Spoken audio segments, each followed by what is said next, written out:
Coming up, we'll talk with the U.S. Census about what's happening in 2010.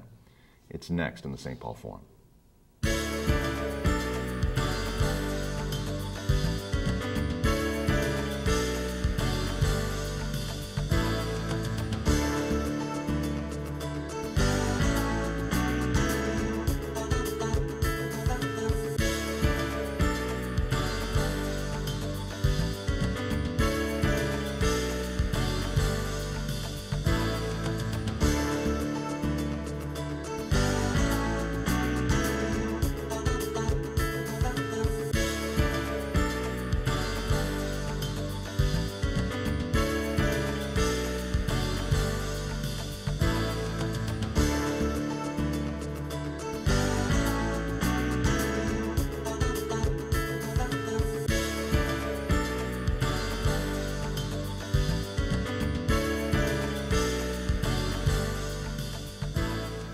Hello again, welcome to the St. Paul Forum. I'm Mike Wassenaar. Every 10 years, the U.S. government undergoes something that has been detailed actually in the Constitution, a census of its people. It's an important opportunity for Americans to be seen and heard, and actually it informs a lot of the government processes that underlie the work of both the federal, state, and local government for the decade afterwards. The 2010 census will be taking place here in St. Paul very, very soon, and actually preparations are underway right now, both at the local, state, and federal level. Here to talk about the census efforts in our community, as well as the work that's happening around the country, is the Regional Director of the U.S. Census, based in Kansas City, Dennis Johnson. Dennis, welcome to the St. Paul Forum and welcome to the Twin Cities. Well, thank you, Mike. Glad to be here. Now, this is, the census every year is a huge undertaking. It's a special effort of the federal government, and it's not something that happens every day. Literally, it's something that happens every 10 years. Mm-hmm. Can you describe for people just the enormity of the task at hand, of trying to count everybody? I'll try, but it's rather difficult unless you've been there. This is the 23rd time we've done that, the first in 1790, and an unbroken chain every 10 years.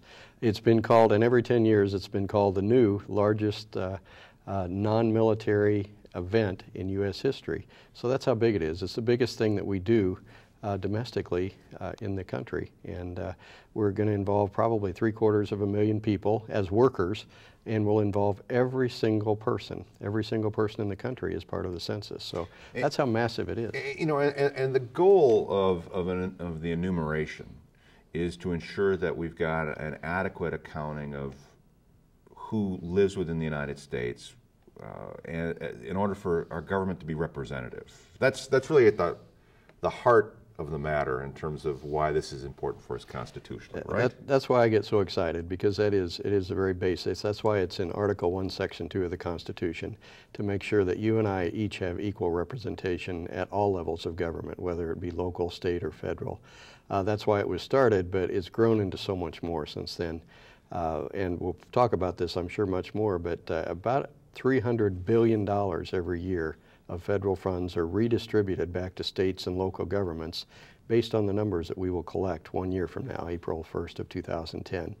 And of course that number may increase. It will only increase as time goes on. So that's money that taxpayers are putting into the federal government that are coming back to their local governments, to their local communities, based on census numbers. So from what you're describing, though, that actually describes an incentive why everybody should theoretically within a local community or within some sort of government district be interested in having full representation in the census, right? Is that you're actually getting your fair shake if you get everybody counted appropriately? On both fronts, and it's two words really, power and money. The power has to do with the equal representation in government, making sure that the state of Minnesota, the Twin Cities area, the city of St. Paul has equal representation for all of its residents. And at the same time, we want to make sure that St. Paul and each community within St. Paul is getting their fair share of the pie, the money pie that's coming back from the federal government. And without those two things, without the census, those two things wouldn't happen equitably. We'll get to talk a little bit about the funding formulas and the other sort of impacts of the census, but I want to kind of get to some of the sort of nuts and bolts issues that really have to do with the enumeration here that happens every 10 years. Just tracking people, finding out where they live, is an issue for you, isn't it? Just because of the mobility that happens within the United States right now and the mobility of our society. How difficult is it for the census to be able to find everybody within a community? It's really getting more and more difficult, and the census is truly a snapshot. It's not really a moving picture of what people are doing. We take a snapshot at one particular moment in time, and that moment is around April 1st of 2010. But to actually identify where everyone lives or could live at that time, to make sure that we collect information about that individual right at that time is quite a challenge. As you know, the demographics of not only St. Paul, but most of the country are changing. People, with the economy, people are doing what they can to put food on the table, and that might mean working different shifts. That might mean working a variety of different jobs. All in all, what it means is they're probably not home much. And if they are, the times that they're home may not coincide with times that other people are home. So those are all some of the challenges that we're facing, not to mention some of the challenges of language. Individuals that might be recent immigrants to the area that speak different language, and they're able to get by day to day. It's not a problem.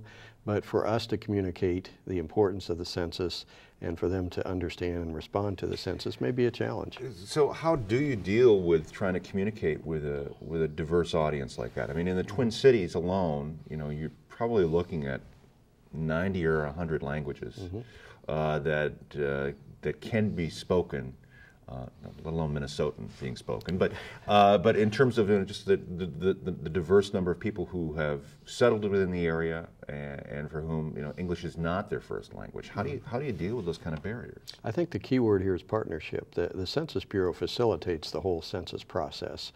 We provide the framework by which the information is collected, but we rely on partners at the federal level, at the state level, at the local level, and even down at the neighborhood level to help us reach all of the members of that community. For an example, we've been meeting with several organizations here in the cities just over the last several days, and we'll continue to do this over the next year, talking to them about what language challenges we might have, what services that they might have available to help us, how they can help us get the word out to those individuals in language, what type of promotional materials might be helpful that will reach people in the language that they're comfortable with, and how we can get responses.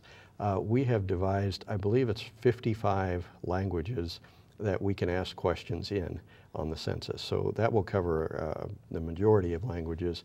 We know there are still some gaps, and for those we're going to have to rely on our partners and individuals, trusted individuals in the community that will help us to reach those individuals that speak the languages and get the information from them.